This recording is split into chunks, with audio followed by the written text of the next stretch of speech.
اور ان کی اصلاح جو اللہ تعالیٰ کے قرب کا باعث ہے اور اس سے اس کے فضل کی خوشبوؤں کے حصول ہوتا ہے، ان کا مفید ہونا دوائیوں اور جڑی بوٹیوں کے عجائبات و اسرار سے بھی زیادہ ہے۔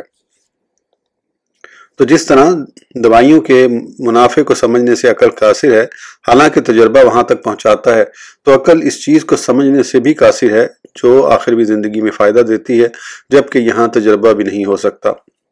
یہاں تجربہ تب ہو سکتا تھا جب کچھ فوت شدہ لوگ ہماری طرف لوٹتے اور ہمیں ان نیک اعمال کے بارے میں بتاتے جو مقبول ہوتے اور اللہ تعالیٰ کے قرب کا باعث ہیں، اور ان اعمال کی خبر بھی دیتے جو اس سے دور رکھتے ہیں۔ اسی طرح عقائد کے بارے میں بتاتے، اور یہ وہ بات ہے جس کی امید نہیں ہو سکتی۔ تو تمہارے لیے عقل کا اتنا ہی نفع کافی ہے کہ وہ تمہیں نبی اکرم صلی اللہ علیہ وسلم کی صداقت کی راہ دکھائے اور آپ کے اشاروں کا منشا بتائے۔ اس کے بعد عقل پر عمل چھوڑ دو اور اتباع کو اختیار کرو، تمہاری سلامتی اسی اتباع اور تسلیم کرنے میں ہے۔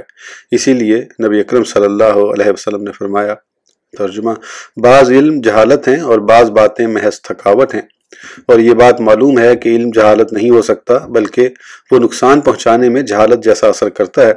نبی اکرم صلی اللہ علیہ وسلم نے مزید فرمایا، ترجمہ: کم توفیق زیادہ علم سے بہتر ہے۔ حضرت عیسیٰ علیہ السلام نے فرمایا، درخت بہت ہیں لیکن سب پر پھل نہیں لگتا، اور کس قدر پھل ہیں لیکن سب عمدہ نہیں، اور کتنے زیادہ علوم ہیں لیکن سب نافع نہیں۔ الفاظ علوم میں تبدیلی کا بیان۔ برے علوم علوم شرعیہ میں اس لیے مل جل گئے کہ بعض لوگوں نے اپنی بری اغراض کے تحت علوم محمودہ کے نام تبدیل کر کے ان سے وہ معنی مراد لیے جو صالحین نیز دور اول کے لوگوں کی مراد سے متصادم ہیں، اور یہ 5 الفاظ ہیں: فقہ، علم، توحید، تذکیر اور حکمت۔ یہ اچھے نام ہیں، اور جو لوگ ان سے متصف ہیں انہیں دین میں اعلیٰ مقام حاصل ہے، لیکن اب یہ الفاظ مذموم معنی کی طرف منتقل کر دیے گئے، اور چونکہ یہ نام ان لوگوں پر بولے جاتے تھے لہٰذا اب لوگ ان سے متصف ہیں، ان کی مذمت سے دلوں کو نفرت ہوتی ہے۔ فقہ، پہلا لفظ فقہ ہے، اسے دوسرے معنی کی طرف منتقل تو نہیں کیا گیا لیکن اس میں تخصیص کر دی گئی، یعنی جو لوگ فتاویٰ کے عجیب و غریب فروع کی معرفت رکھتے ہیں، ان کی باریک علتوں سے واقف ہیں اور اس سلسلے میں بہت زیادہ گفتگو کرتے ہیں اور ان سے متعلق مقالات کو یاد کرتے ہیں، انہیں فقہ کے ساتھ مخصوص کر دیا گیا ہے۔ پس جو شخص اس میں زیادہ غور و فکر کرتا ہے اور اس میں بہت مشغول ہوتا ہے اسے رفقہ یعنی بہت بڑا فقیہ کہا جاتا ہے۔ حالانکہ پہلے زمانے میں فقہ کا لفظ مطلقاً طریق آخرت کے علم نفوس کی آفتوں کی باریکیوں اور اعمال کو فاسد کرنے والے امور کی معرفت، دنیا کی حقارت سے خوب واقف ہونے، آخرت کی نعمتوں سے اچھی طرح مطلع ہونے اور دل پر خوف چھائے رہنے پر بولا جاتا تھا۔ اس بات پر اللہ تعالیٰ کا یہ ارشاد گرامی دلالت کرتا ہے، لِيَتَفَقَّهُوا فِي الدِّينِ وَلِيُنذِرُوا قَوْمَهُمْ إِذَا رَجَعُوا إِلَيْهِمْ۔ ترجمہ: اور چاہیے کہ وہ دین کی سمجھ حاصل کریں اور جب اپنی قوم کی طرف لوٹیں تو ان کو ڈرائیں۔ تو جس چیز سے ڈرانا اور خوف دلانا پایا جائے وہ فقہ ہے۔ طلاق، عتاق، غلام آزاد کرنا، لعان، سلم اور اجارہ کے فروعی مسائل فقہ نہیں، کیونکہ ان امور سے ڈرانا اور خوف دلانا نہیں پایا جاتا کہ بلکہ ہمیشہ اسی کے در پہ ہونے سے دل سخت ہو جاتا ہے اور اس سے خشیت نکل جاتی ہے، جیسا کہ اب ہم ان لوگوں کا مشاہدہ کرتے ہیں جنہوں نے اپنے آپ کو ان مسائل کے لیے وقف کر رکھا ہے۔ اللہ تعالیٰ ارشاد فرماتا ہے، لَهُمْ قُلُوبٌ لَا يَفْقَهُونَ بِهَا۔ ترجمہ: ان کے دل ہیں لیکن وہ ان کے ساتھ سمجھتے نہیں۔ اس سے مراد ایمان فتاویٰ نہیں، اور مجھے اپنی عمر کی قسم لغت میں فقہ اور فہم دونوں ہم معنی ہیں۔ گزشتہ دور میں اور آج بھی عادتاً یہ اسی حد معنی میں استعمال ہوتا ہے۔ اللہ تعالیٰ نے ارشاد فرمایا، لَأَنْتُمْ أَشَدُّ رَهْبَةً فِي صُدُورِهِمْ مِنَ اللَّهِ۔ ترجمہ: البتہ ان کے دلوں میں اللہ تعالیٰ کی نسبت تمہارا ڈر زیادہ ہے کیونکہ وہ قوم سمجھتی نہیں۔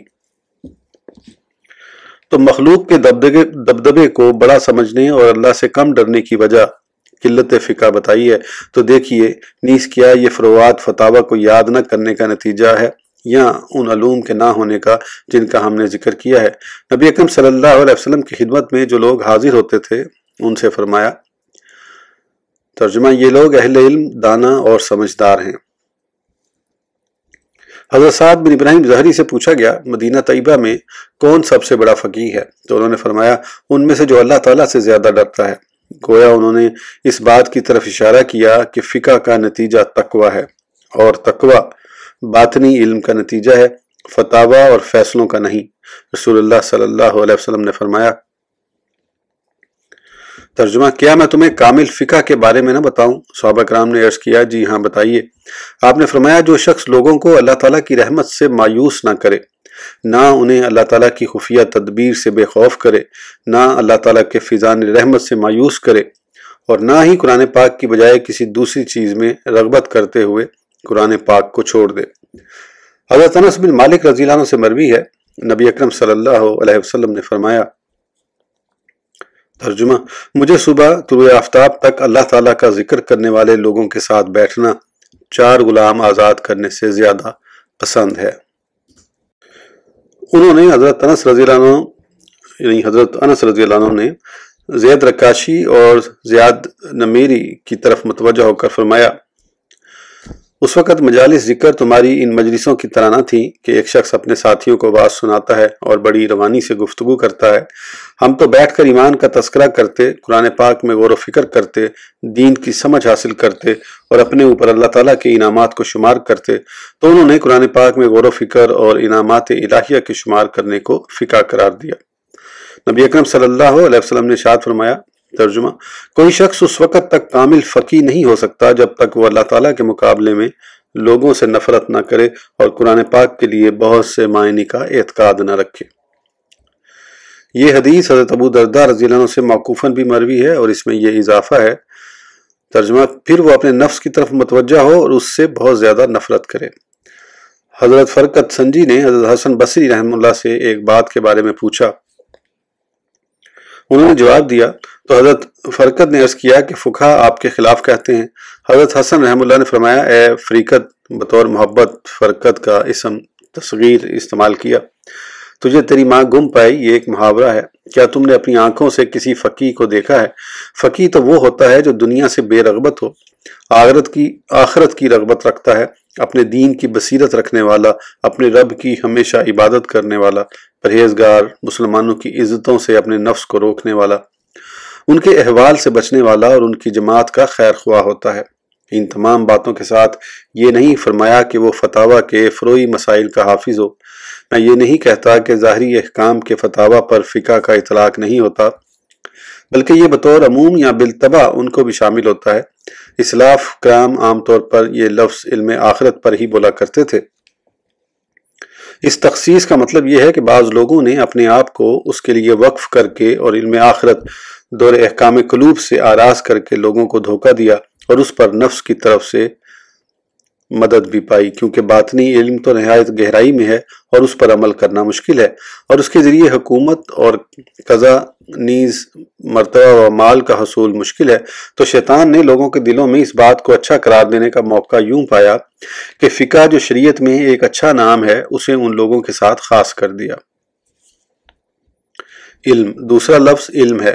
یہ لفظ بندوں اور مخلوق میں اللہ تعالیٰ کی ذات اور اس کی آیات و افعال کی پہچان کے لیے بولا جاتا تھا، حتیٰ کہ جب عمر فاروق رضی اللہ عنہ کا وصال ہوا تو حضرت ابن مسعود رضی اللہ عنہ نے فرمایا، بے شک علم کے 10 میں سے 9 حصے فوت ہو گئے۔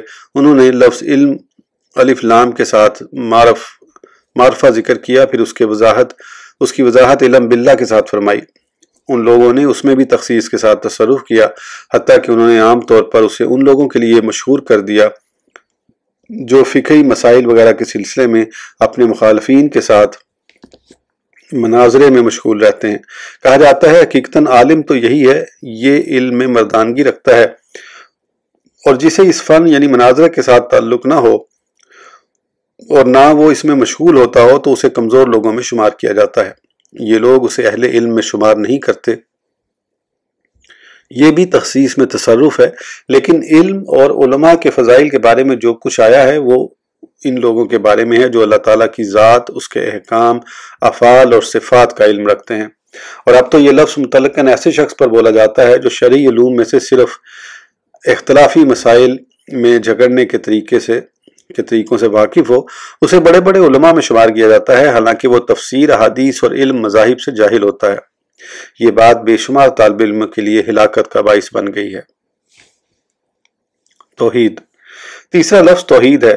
آج کل فن کلام، مجادلہ و مناظرہ کے طریقوں کی معرفت، مد مقابل کے اعتراضات کو توڑنے کے طریقوں کے احاطے، کثرت سوال کے لیے بتکلف فصاحت کے اظہار شبہات ڈالنے اور الزامات دینے کا نام توحید رکھ دیا گیا ہے۔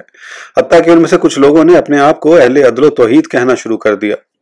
متکلمین کا نام علماء توحید رکھ دیا، حالانکہ اس فن کی یہ خاص باتیں پہلے دور میں نہیں تھیں، بلکہ اس شخص پر سخت اعتراض کیا جاتا تھا جو اختلافات اور جھگڑوں کا دروازہ کھولتا تھا، اور جن ظاہری دلائل پر قرآن پاک مشتمل ہے اور اس کے سنتے ہی ذہن اس کی قبولیت کی طرف متوجہ ہوتے ہیں، وہ سب کے لیے معلوم تھا۔ اس زمانے میں علم قرآن ہی مکمل علم تھا۔ ان کے نزدیک توحید ایک دوسری بات تھی جسے اکثر متکلمین سمجھ نہیں پاتے تھے، اور اگر سمجھے تو اس سے متصف نہیں ہوتے تھے۔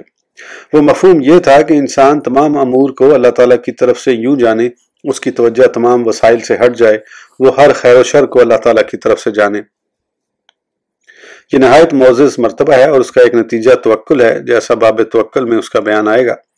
اس کے نتائج میں سے ہے کہ مخلوق سے شکایت نہ کرے، ان پر غصہ کرنا چھوڑ دے، اللہ تعالیٰ کے حکم پر راضی ہو جائے اور اس کے سامنے سر تسلیم خم کر دے۔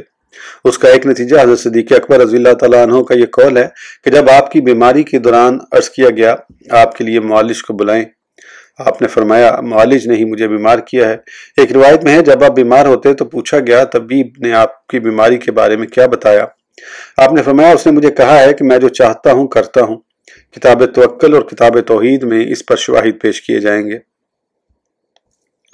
توحید ایک ایسا جوہر نفیس ہے جس کے دو پوست یعنی چمڑے ہیں، ان میں سے ایک دوسرے کی نسبت مغز سے زیادہ دور ہے۔ لوگوں نے لفظ توحید کو پوست کے ساتھ نیز پوست کی حفاظت کے فن کے ساتھ خاص کر دیا ہے اور مغز کو بالکل چھوڑ دیا ہے۔ پہلا پوست یہ ہے کہ تم اپنی زبان سے لا الہ الا اللہ پڑھو۔ یہ توحید اس تثلیث کے خلاف ہے جس کا دعویٰ عیسائی کرتے ہیں، لیکن بعض اوقات منافق جس کا باطن ظاہر کے خلاف ہوتا ہے وہ بھی اس کا اقرار کرتا ہے۔ اس کا دوسرا چمڑا یہ ہے کہ دل میں اس قول کے مفہوم کی مخالفت اور اقرار نہ ہو، بلکہ ظاہر دل میں اس کا اعتقاد اور تصدیق موجود ہو۔ یہ عوام کی توحید ہے، اور جیسا کہ پہلے گزرا متکلمین اس پوست کو بدعتی لوگوں کی گڑبڑ سے بچاتے ہیں۔ اور تیسری چیز یعنی مغزیہ ہے کہ وہ تمام امور کو اللہ تعالیٰ کی طرف سے یوں سمجھے کہ وسائل سے اس کی توجہ ہٹ جائے اور وہ صرف اسی کی عبادت کرے، کسی دوسرے کی پوجا نہ کرے۔ اس توحید سے وہ لوگ خارج ہیں جو نفسانی خواہشات کے پیروکار ہیں، کیونکہ جو شخص اپنی خواہش کے پیچھے چلتا ہے وہ اپنی خواہش کو معبود بتاتا ہے۔ اللہ تعالیٰ ارشاد فرماتا ہے افرأیت من اتخذ الہہ ہواہ، ترجمہ کیا تم نے اس شخص کو دیکھا جس نے اپنی خواہش کو اپنا معبود بنا لیا؟ اور نبی اکرم صلی اللہ علیہ وسلم نے فرمایا، ترجمہ اللہ تعالیٰ کے نزدیک سب سے بڑا معبود جس کی زمین میں پوجا کی جائے وہ خواہش ہے۔ اور حقیقت تو یہ ہے کہ جو شخص سوچ و بچار کرتا ہے اسے معلوم ہو جاتا ہے کہ بت پرست بت کی پوجا نہیں کرتا بلکہ وہ اپنی خواہش کی پوجا کرتا ہے، کیونکہ اس کا نفس باپ دادا کے دین کی طرف مائل ہے۔ چنانچہ وہ اس میلان کے پیچھے چلتا ہے، اور نفس کا ان چیزوں کی طرف مائل ہونا جن کو وہ چاہتا ہے خواہشات نفسانیہ ہی سے ہے۔ اس توحید سے خلق خدا پر ناراض ہونا اور ان کی طرف متوجہ ہونا بھی خارج ہے، کیونکہ جو شخص سب کچھ اللہ تعالیٰ کی طرف سے دیکھتا ہے وہ کسی دوسرے پر کیسے غصہ کر سکتا ہے؟ توحید اس مقام کا نام ہے اور یہ صدیقین کا مقام ہے، تو دیکھو اسے کس طرف پھیر دیا گیا اور کس پوست پر قناعت کی گئی، اور کس طرح انہوں نے اپنی تعریف اور فخر و تکبر میں اس سے استدلال کیا۔ حالانکہ اس کا نام محمود ہے لیکن اس معنی سے خالی ہے جو تعریف حقیقی کا باعث ہے، اور یہ ایسا افلاس یعنی غربت ہے جیسے کوئی شخص صبح سویرے اٹھ کر قبلہ رخ ہو کر کہے میں نے اپنا منہ خالصتاً اس ذات کی طرف کیا جس نے آسمان اور زمین کو پیدا فرمایا۔ تو اگر اس کی توجہ خاص اللہ تعالیٰ کی طرف نہ ہوگی تو وہ ہر روز صبح صبح اللہ تعالیٰ سے جھوٹ بولتا ہے۔ اگر وہ ظاہری توجہ مراد لیتا ہے تو اس کا رخ کعبۃ اللہ کی طرف ہے، اور اس نے تمام جہات سے پھیر کر ادھر رخ کیا ہے، اور کعبہ شریف اس ذات کی جہت نہیں جس سے آسمانوں اور زمین کو پیدا فرمایا، تاکہ اس کی طرف متوجہ ہونے والا اللہ تعالیٰ کی طرف متوجہ ہو۔ اللہ تعالیٰ جہات اور کناروں کے احاطے میں آنے سے پاک ہے، اور اگر اس شخص کی مراد قلبی توجہ ہے اور وہی مقصود عبادت ہے تو اس کے قول کی تصدیق کس طرح کی جائے گی، حالانکہ اس کا دل اپنے کاموں اور دنیوی حاجات میں مبتلا ہے اور وہ ہر قسم کے مال، مرتبے اور اسباب کی کثرت حاصل کرنے کے ہیلے یعنی بہانے تلاش کر رہا ہے، تو اس نے اپنے آپ کو کب اس ذات کی طرف متوجہ کیا جس نے آسمانوں اور زمین کو پیدا فرمایا؟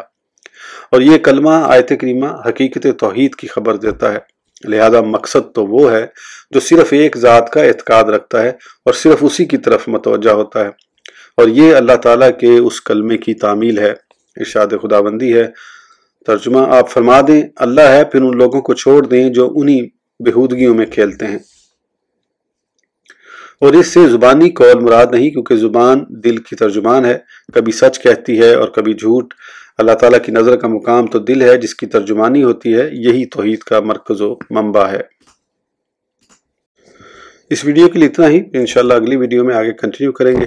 اس وقت تک کے لیے اجازت دیجیے، سبسکرائب کرنا نہ بھولیں۔ اللہ حافظ۔